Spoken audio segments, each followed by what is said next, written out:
Hi, welcome to the Bathtub. It's the old masturbator, the Scott Bradfield, except no substitutes. Anybody comes up to you and tells you they're a masturbator and they don't look like me and they don't have this fresh mineral water in their hands, mountain spring water, no pixels, get the hell out of there. You can't trust them. Okay. Anyway, this is today. We're doing a few quick episodes today. It's the day of the debate. I've been spending all day, almost every day, all day. It's nothing but news about the debate and who's going to win it and why they're going to win. Blah blah blah blah. Anyway, I'm not going to watch it. I've just crossed my fingers that idiot doesn't get elected president again. That's all I can hope for. I don't expect much from the Democrats. I only expect them to beat a psychopathic nut in an election. That's all I ask from the Democrats, and they keep letting me down. So we'll just cross our fingers. Here we go. No more politics. We're doing a piece today. It's called "Mad About the Bathtub." And it's provisionally based on the book I just reviewed called The Mad Files. We talked about this at our big 5,000th bash. I mean, you'll all remember where you were that day. The day that when we almost had 5,000 subscribers, but not quite. And we all got together to celebrate the fact that we didn't quite have 5,000 subscribers. We're still like 4 people away or something like that. Anyway, it's edited by David Mickish, editor. It's published, I got a kick out of this, by the Library of America. Library of America, they publish Henry James and Ernest Hemingway and F. Scott Fitzgerald, people who wouldn't be caught dead buying a Mad magazine, and yet they publish this book. It has no Mad magazine articles or essays in it. I was a little disappointed, I got to say. I wanted to review it, and I found my friends at my editor at the Spectator let me do it for him. It's going to come out there this week, I think, and it's all essays about the magazine. Because it had a lot of influence on people, on stupid people like me. People who really learned to read for totally selfish and pointless reasons.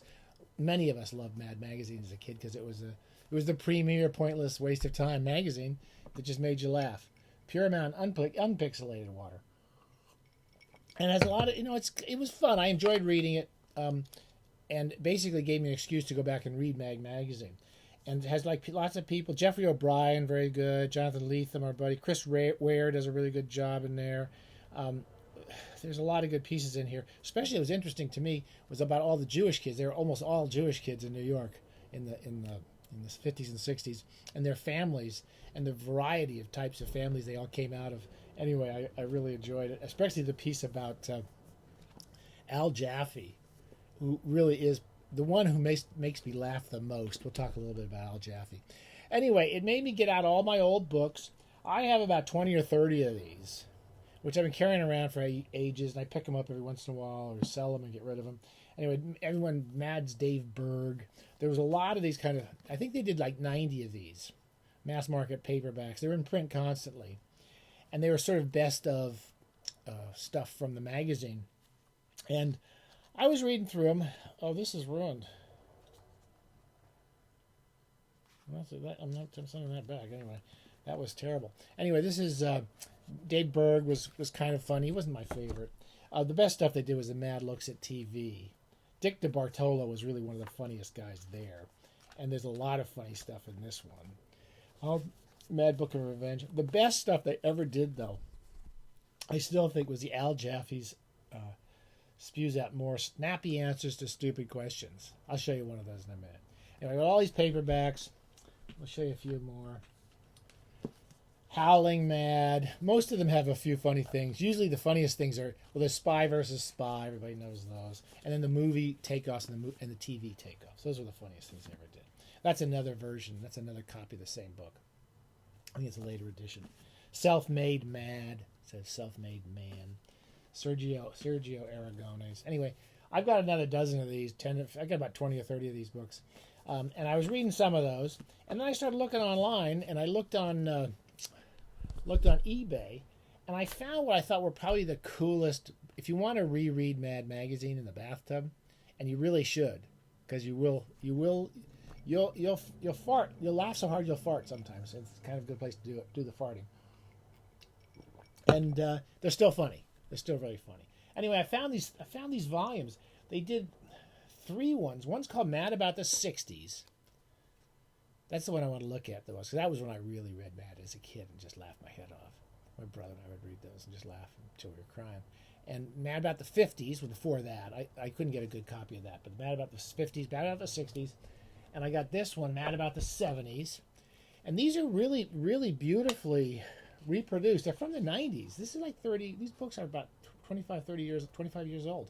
And they have really, really nice reproductions of the old magazine covers and then the actual pieces. And they're actually large size. The problem with these little paperbacks is the great Mort Drucker large panels of the movie takeoffs and the TV takeoffs are really lost, and they're kind of hard to read. But they're all reproduced beautifully here. There's 2 pages from All the President's Men. All the President's Men, what was their title? Gall of the President's Men. And of course, American Graffiti is called American Confetti. Anyway, there's a lovely one. I also got this one, which I haven't had a chance to read these. They're all going right into the bathtub real soon, though. This is Mad About TV. It's got an introduction by Weird Al Yankovic, by the usual gang of idiots. The magazine always used to say all their magazines were written by the usual gang of idiots. And this has got all their great takeoffs on TV. With the great Mort Drucker. I haven't read a lot of these because some of these come from the 70s and the 80s. And I haven't read a lot of these, so I'm kind of looking forward to read a lot of this. And that looks cool, Mad About TV. Anyway, I just thought I would just rattle on for a few minutes and just show you a few great things in this book. What's cool about this is they have a nice little introduction. Who's the introduction by? Is it the editor? He was one of the editors, isn't it? Oh, it just says by the usual gang of idiots. I forget who does the. Grant Geisman. I don't know who Grant Geisman is. I'm sorry. He wrote the introduction, but they also did these nice little 2 or 3 page descriptions of those 2 years at a time in the decade. So they describe the years and who comes along, what writers and artists show up. Anyway, there's just to give you an idea. The Mort Drucker was stuff. He had the expressions of the characters and then the most ridiculous expressions on them. And this is from Bonanza, and that's everybody's paw, and all the stupid kids who are all treated like idiots, of course, are all taking a bath together. He says, what Michael Landon is saying, yeah, Pa, this is ridiculous, all 4 of us in the same tub. And the father's his family bowl bath. And the father, Lord Green, says, remember, boys, we're the cartwheels. We do everything together. As I always say, the family that bathes together stays together. And that's the bathtub for you right there. That's pretty funny. There's all sorts of funny things. There's a very funny takeoff on Lawrence of Arabia called Florence of Arabia. One of the funniest things they do in this is a takeoff on children's shows. It's called Mad Looks at a Typical Kiddie TV Show.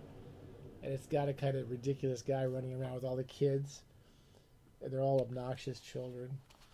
And he's just constantly telling the kids to go buy all this crap, like a 53 weapon gun.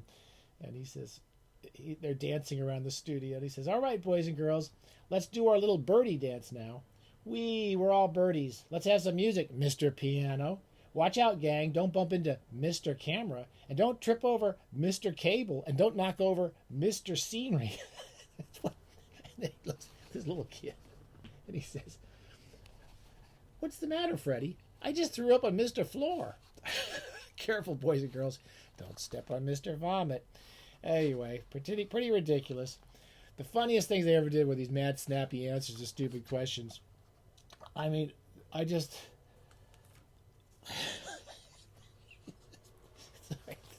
I just laugh every time I see it.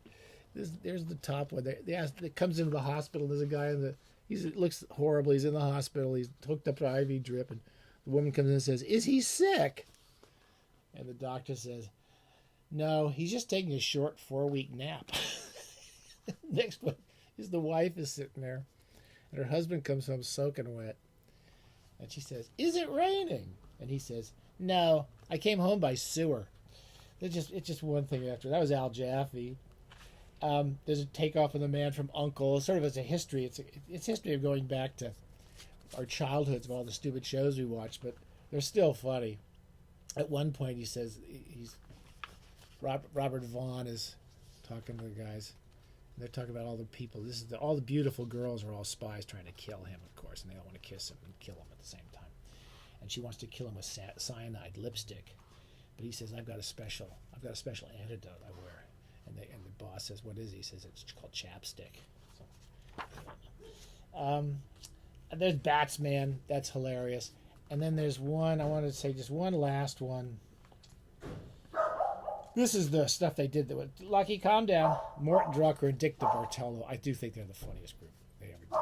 201 minutes of a space idiocy. This is about to be late 60s. And of course you have the monkeys running around with their bones and in the course of seeing the monkeys, of course in the middle of his Fred Flintstone. I'm sorry. You're an idiot. You're an idiot to work at the Mad. You're idiots who write the stuff, and you're an idiot to laugh at it.